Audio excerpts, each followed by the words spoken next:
Oke, selamat pagi, siang, sore, malam semuanya. Saya akan menjelaskan tentang routing. Untuk routing itu proses memilih jalur terbaik untuk data dalam jaringan. Jadi, misalkan untuk routing itu seorang pengantar paket tuh lagi mencari jalan untuk mengantar paket ke berbagai rumah di sebuah kota. Dan dari kota ini, routing tuh mencari proses pemilihan jalan yang terbaik buat mencapai setiap rumah tersebut. Jadi untuk di kota ini, setiap rumahnya kan ada jalan. Kita mencari jalan terbaik untuk pengantar paket tersebut agar bisa mengantar paketnya. Nah, untuk jaringan, router itu seperti peta hidup. Dia tuh menggunakan aturan khusus atau protokol seperti RIP, OSPF, dan BGP untuk menemukan jalan yang tercepat dan paling efisien. Di sebuah perusahaan besar, router tuh memiliki jalan tercepat di antara lokasi-lokasi kantor dan memastikan data tuh berjalan dengan lancar. Jadi untuk simpelnya dalam jaringan perusahaan global nih, routing tuh memastikan data penting melalui jalur tercepat dapat menggunakan BGP untuk antar lokasi dan OSPF di dalam jaringan, sehingga meningkatkan performa dan efisiensi.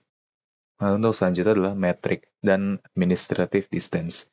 Metric dan ADD itu adalah cara protokol tersebut untuk menilai menunjukkan kualitas suatu jalur dalam protokol routing. Jadi metrik itu adalah cara router menilai kualitas sebuah jalan, sehingga semakin rendah angkanya maka semakin cepat jalannya. Misalnya RIP hanya menghitung jumlah hop, sementara OSPF melihat bandwidth-nya. Kalau di sebuah jalanan gitu, RIP tuh hanya menghitung jumlah persimpangannya kayak perempatan atau pertigaan. Sementara OSPF tuh melihat lebar jalannya. Jadi apakah jalannya dua jalur, dua arus, tiga arus, dan sebagainya. Ada di sisi lain ini, itu siapa yang dipercaya lebih saat ada banyak pilihan jalan. Jadi misalkan ada beberapa jalan, ada ini dia menentukan siap jalan mana yang paling bisa dipercaya. Jalan dengan AD rendah adalah yang paling dipercaya. Router tuh melihat metrik untuk kualitas jalannya dan AD untuk kepercayaannya, lalu memilih jalan yang paling optimal. Lalu selanjutnya adalah static dan dynamic routing. Static routing itu ketika Anda selalu menggunakan satu jalan ini yang sama ke rumah teman tanpa memperbarui jalan tersebut. Jadi jalan itu kayak nggak pernah ada perubahannya gitu. Jalan ini bagus kalau jalan itu jarang berubahnya. Dynamic routing seperti GPS tuh mengubah jalan jika ada halangan seperti kemacetan atau rute yang lebih cepat gitu. Jadi untuk dynamic routing kita mencari rute baru yang lebih efisien daripada rute yang sedang dijalankan. Statik lebih hemat sumber daya dan cocok untuk rute tetap, sementara dinamik lebih fleksibel dan cocok untuk misalnya kota besar dengan banyak perubahannya. Kayak misalkan untuk di kota besar ada bangunan baru, kita bisa menerapkan sebuah jalanan baru yang menuju bangunan tersebut. Nah, itu bisa buat dynamic routing. Lalu selanjutnya adalah next hop address dan forwarding interface.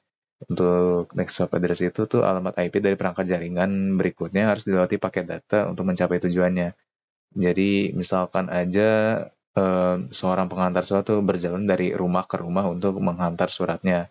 Nah, next stop itu diibaratkan rumah berikutnya yang harus dikunjungi pengantar pengantar surat tersebut di sepanjang rute yang dijalaninya. Jadi rumah satu, rumah dua, rumah tiga, rumah empat, misal pengantar surat lagi di rumah satu, maka next stopnya adalah di rumah dua, next stopnya lagi rumah tiga, next stopnya lagi rumah empat. Jadi next step tuh memberitahu kemana harus pergi selanjutnya. Forwarding interface itu jalan yang diambil pengantar surat tersebut. Misalkan semua rumah ini tuh tersambung jadi satu, rumah satu, dua, tiga, empat. Maka pengantar surat tersebut dia akan melalui yang namanya jalan ini disebut forwarding interface agar bisa mengantar suratnya ke next stop address berikutnya itu rumah dua. Masuk ke forwarding interface lagi, next stop address, dan seterusnya. Lalu untuk Routing Information Protocol, RIP ini itu metode untuk memilih jalan yang terpendek dan menghitung jumlah hop count yang dilewati hingga biasanya maksimalnya 15 hop. Ada 3 versi RIP, yaitu versi pertama, versi kedua, dan new generation. Versi pertama tuh bekerja di area terbatas karena dia tidak mendukung informasi subnet mask. Nah, versi kedua ini lebih pintar karena dia tuh lebih mengenali lebih banyak jalan. Versi ketiga mendukung alamat baru yaitu IPv6.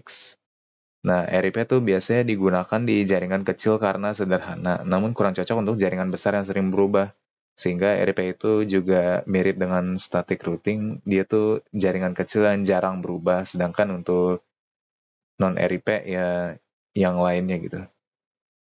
Lalu untuk jenis-jenis timer di RIP ini adalah beberapa jenis timer yang digunakan RIP untuk menjaga jalan tetap aman terkini, yaitu update timer. Update timer ini dia biasanya di intervalnya didapatkan pada 30 detik untuk memastikan jalan di setiap router tuh tetap sama. Nah, untuk invalid timer ini dia menandai jalan yang tidak valid jika sudah 180 detik tuh tidak menerima update apapun. Untuk hold down timer tuh dia menahan agar jalan itu selama 180 detik lagi agar tidak segera berubah. Sedangkan untuk flash timer sendiri itu menghapus jalan yang tidak valid itu setelah berlangsung selama 240 detik setelah ditandai sebagai invalid. Timer ini tuh membantu jaringan agar tetap rapi dan tidak terjebak di jalan yang salah. Lalu ada auto-summarization ini tuh seperti menyatukan beberapa alamat jalan di area yang sama menjadi satu titik di peta gitu, untuk membuat petanya jadi lebih rapi. Seperti misalkan pendenahan sebuah kota, nah auto-summarization itu dia tuh petanya tersebut, dia tuh denahnya, yang dapat menggabungkan beberapa jalan tersebut menjadi satu kesatuan yang utuh. Jika Anda hanya butuh satu titik untuk menganalisis seluruh area, auto-summarization itu bisa menerapkan seluruh data tersebut. Tapi kalau di area yang saling bercampur atau kompleks, auto-summarization tuh nggak bisa dipakai karena bakal menimbulkan kebingungan dan mempersulit router dan menemukan jalan yang benar. Yang terakhir nih adalah passive interface. Misalkan Anda ingin menjaga sebuah rahasia tentang rute di lingkungan rumah Anda gitu. Passive interface dia tuh bakal menjaga Anda dari mengeluarkan rahasia tersebut. Seperti misalkan Anda lagi ngobrol dengan orang lain, nah Anda masih bisa mendengarkan mereka, tetapi Anda sendiri tidak bisa berbicara gitu. Jadi seperti listening doang. Nah, pada jaringan itu, fitur ini tuh memungkinkan router untuk mendengar rute lain tanpa membagikan rutenya sendiri, sehingga dia tuh menjaga keamanannya sendiri, meningkatkan keamanan dan mengurangi lalu lintas yang nggak perlu gitu. Oke, sekian dari saya. Terima kasih.